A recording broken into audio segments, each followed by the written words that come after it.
दी 10 minute show topic cell में आपका फिर से स्वागत है। पार्ट नंबर 2 हम देखने जा रहे हैं कोशिकांग को, क्योंकि हम लोगों ने कोशिका के केंद्रक को अध्ययन कर लिया था।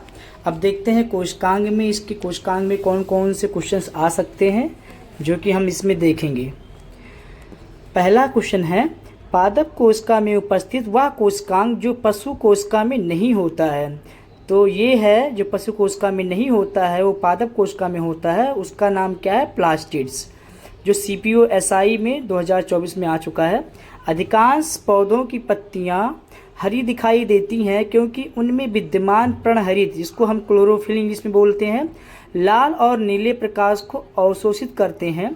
ये किस प्रकाश को परावर्तित करता है? क्वेश्चन बढ़िया है। ये हरे प्रकाश को परावर्तित करते हैं, इसी के कारण हमको जो पत्तियों का कलर होता है वो हमें हरा दिखाई देता है। ठीक है, आगे देखते हैं क्वेश्चन नंबर 3। पादप व प्राणी कोशिकाओं में पाए जाने वाले सूक्ष्म पिंड माइक्रोबॉडी, जिसको कहा जाता है इंग्लिश में क्या पाए जाते हैं? इसमें पाए जाते हैं प्राणी कोशिकाओं में एंजाइम पाए जाते हैं, जो कि CDS 2024 के फर्स्ट मीटिंग में आ चुका है पेपर में। मानव शरीर की किस कोशिका में केंद्रक यानी कि न्यूक्लियस नहीं होता है? मानव शरीर की किस कोशिका में न्यूक्लियस नहीं होता है? वो है लाल रुधिर कोशिका। ये क्वेश्चन कई बार रिपीट हो चुका है कई एग्जामों में। यूकैरियोटिक कोशिका में झिल्ली युक्त कोशिकाओं का तंत्र क्या कहलाता है? अंतःप्रद्रव्यी जालिका, एंडोप्लाज्मिक रेटिकुलम इसको इंग्लिश में कहते हैं। खुरदरी अंतःप्रद्रव्यी जालिका में किसकी उपस्थिति के कारण प्रोटीन का संश्लेषण होता है? यानी कि रफ एंडोप्लाज्मिक रेटिकुलम में क्या प्रेजेंट होता है जिसके कारण प्रोटीन क्या होता है? उसका संश्लेषण होता है, यानी कि सिंथेसिस होता है। तो इसका आंसर हो जाएगा राइबोसोम की उपस्थिति कारण। इसी के कारण ये खुरदरी भी होती है। जो एंडोप्लाज्मिक रेटिकुलम होती है यानी कि रफ जो होती है वो इसी कारण होती है क्योंकि इस पर राइबोसोम की उपस्थिति होता है। फिर है चिकनी अंतःप्रद्रव्यी जालिका, क्योंकि इस पे राइबोसोम नहीं पाया जाएगा, इसके कारण ये चिकनी होती है। चिकनी अंतःप्रद्रव्यी जालिका द्वारा किसका संश्लेषण होता है? तो किसका होता है दोस्तों? लिपिड का होता है। यकृत में विष व दवा के निराविषीकरण यानी कि डिटॉक्सिफिकेशन, जिसमें कहा जाता है जहर को मारा जाता है, जहर को ख़त्म किया जाता है, इसको कहा जाता है इंग्लिश में डिटॉक्सिफिकेशन करने में मुख्य भूमिका किस कोशिकांग की होती है? किसकी होती है? चिकनी अंतःप्रद्रव्यी जालिका की। यानी कि डिटॉक्सिफिकेशन कौन करता है हमारी बॉडी में, सेल के अंदर?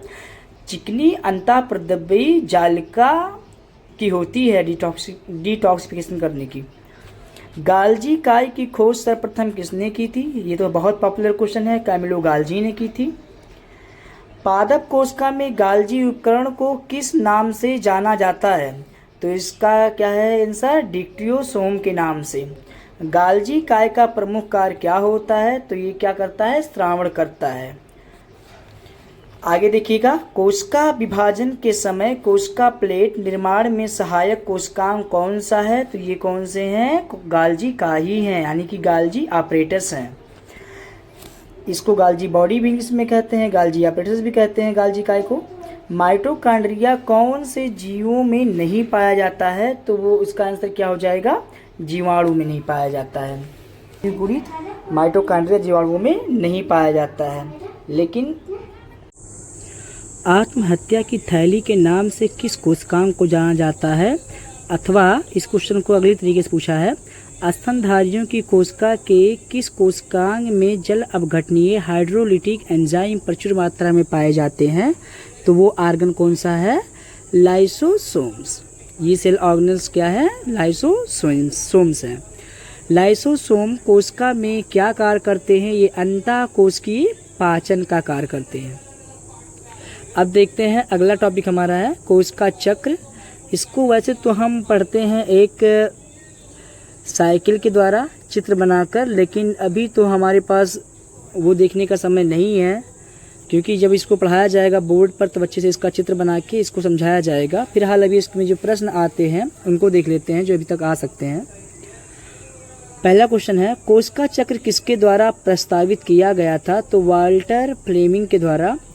अगला क्वेश्चन, दो क्रमिक कोशिका विभाजन के बीच की अवस्था क्या कहलाती है? यह है अंतरावस्था यानी कि इंटरफेज।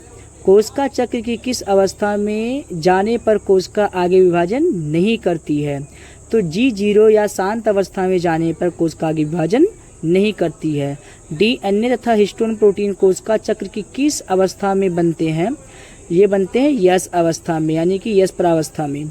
कोशिका चक्र की किस प्रावस्था में कोशिका विभाजन की तैयारी पूर्ण होती है? ये होती है G2 प्रावस्था में। कोशिका चक्र की कौन सी प्रावस्था सबसे कम समय की होती है? ये होती है यम प्रावस्था। जब क्रोमेटिन विवरित होता है तब क्या होता है? प्रतिकृतियन होता है। ये क्वेश्चन NDA 2024 में आ चुका है। क्रोमैटिन स्वयं को कोशिका विभाजन से पहले कैसे व्यवस्थित करता है? छड़ आकार के गुणसूत्रों में। मूल कोशिकाओं यानी कि स्टेम सेल में समसूत्री कोशिका विभाजन के माध्यम से क्या होता है? स्वानवीकरण की क्षमता होती है।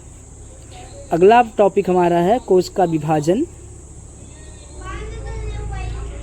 जंतु कोशिकाओं में सूत्री विभाजन की खोज किसने की? वाल्टर फ्लेमिंग ने की। पादप कोशिकाओं में समसूत्री विभाजन की खोज किसने की थी? स्ट्रासबर्गर ने। एक यूकैरियोटिक कोशिका के कोशिका द्रव का दो संतत कोशिकाओं में विभाजन क्या कहलाता है? साइटोकाइनेसिस कहलाता है। यानी कि कोशिका द्रव का जब विभाजन होगा तो उसे साइटोकाइनेसिस बोलेंगे। जब कोशिका के केंद्रक का विभाजन होगा तो उसे बोलेंगे कैरियोकाइनेसिस। ठीक है। कैरियन में होता है न्यूक्लियस यानी कि केंद्रक, साइटोस में होता है यानी कि कोशिका द्रव्य। समसूत्री विभाजन किस प्रकार की कोशिकाओं में होता है? तो ये होता है कायिक या द्विगुणित कोशिकाओं में। कायिक यानी कि सोमैटिक जिसको बोलते हैं, और द्विगुणित मतलब डिप्लॉयड सेल्स में। कोशिका विभाजन की प्रथम प्रावस्था को कौन सी होती है?